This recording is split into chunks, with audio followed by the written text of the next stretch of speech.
500 मुला-मुलींना याचा म्हणजे राज्यातल्या जनतेला या ठिकाणी आवाहन केलेलं आहे. रॅपिड फायर राऊंडकडे मी यावेळेला जाणार आहे. अमृताजी, तुम्ही तयार आहात रॅपिड फायर राऊंडसाठी? आता येस. पहिला प्रश्न तुमच्यासाठी. मुख्यमंत्री देवेंद्र फडणवीसांचं आर्थिक नियोजन ते स्वतः पाहता की घराच्या तिजोरीच्या चाव्या तुमच्याकडे? असं म्हणतात दिये तले अंधेरा. हा, तर असं आहे की देवेंद्रजींचं सेव्हिंगच नाही होत, काही केल्या सेव्हिंग नाही होत. तर ना मला पाहता येतं ना त्यांना स्वतःला किंवा ना कोणी फायनान्शियल एक्सपर्टला. बरं. तर देवेंद्रजी झिरो आर्थिक नियोजन ॲट होम. आणि तेच बाहेर जेव्हा ते फायनान्स मिनिस्टर होते किंवा आताही जे ते महाराष्ट्रासाठी करतात ते भरपूर स्किलफुल फायनान्शियल नियोजन करतात, पण स्वतःसाठी नाही करत. बरं. मग अशा वेळेला पॉकेट मनी कोण कुणाला देतं? पॉकेट मनी मी त्यांना देते कधी कधी. बरं. आणि तो कुठे खर्च होतो याचा लेखाजोखा तुम्ही मागता? नाही, त्यांना ते सगळं जमतही नाही आणि म्हणून मी मागतही नाही. बरं. Second question. आतापर्यंतचे तुमचे आवडते आणि यशस्वी अर्थमंत्री कोण? राज्याचे सुद्धा आणि देशाचे सुद्धा. राज्याचे तर अजित पवार, आज ते आहेत आणि ते चांगलं काम करतात. आणि देशाचे आपली स्त्री शक्ती ज्याचा आम्हाला अभिमान आहे, निर्मला सीतारामनजी. बरं. दिविजाला कोणत्या क्षेत्रात काम करायला आवडेल? म्हणजे तिला राजकारणात जायला आवडेल की तिला इतर कुठल्या क्षेत्रामध्ये काम करताना तुम्हाला पाहायचं? तिला सामाजिक कार्यात खूप रुची आहे, तर ते ती जन्मभर करणारच. आणि आज तरी ती म्हणते की तिला लॉयर व्हायचंय, तर ती प्रॅक्टिसिंग लॉयर होणार असं दिसून येतंय. डिबेट्स अँड ऑलमध्ये पण ती चांगली, तर तोच रस्ता दिसतोय तिचा. बरं. देवेंद्रजी राज्याचे उत्तम सीएम की देशाचे पीएम, काय पाहता तुम्ही?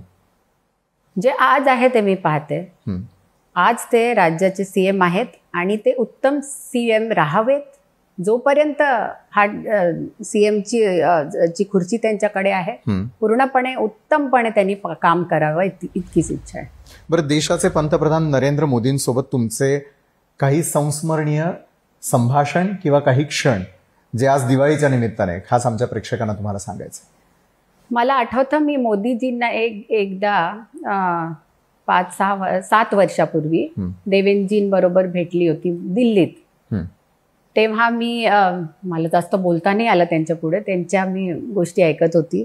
तेव्हा मी त्यांना सांगितलं होतं की मेरा गायन चालू है और मुझे पसंद है. तेव्हा ते म्हणाले, अच्छा है, आप खुद के लिए गाती है, खुद के शौक के लिए गाती है, आप गरीब लोगों को मदद करती है कि जिनके पास टैलेंट है पर गा नहीं सकते हैं, क्योंकि उनके पास रिसोर्सेज नहीं है, उनके पास प्लॅटफॉर्म नाही आहे.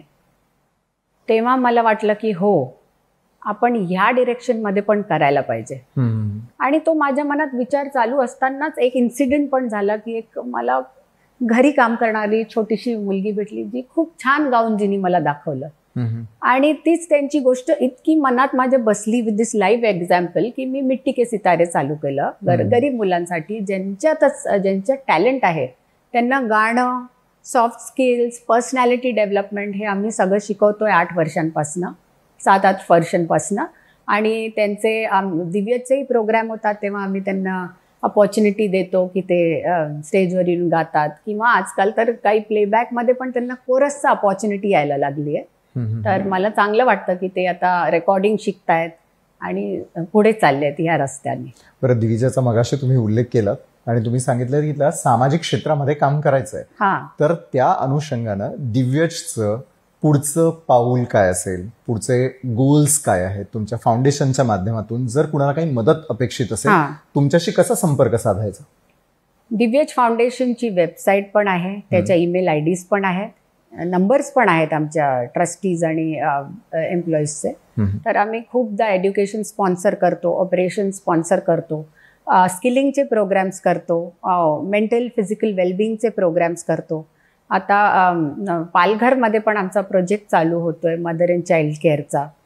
स्किलिंग आमचं वेगवेगळ्या ठिकाणी आहेच ऑलरेडी. विलेज डेव्हलपमेंटमध्ये आधी आम्ही पेटरी कवडस कव्हर केलेलं आहे आणि आता पालघरकडे आम्ही वळलेलो आहोत. तर आम्ही खूप काही असं करतोय ज्यात सामाजिक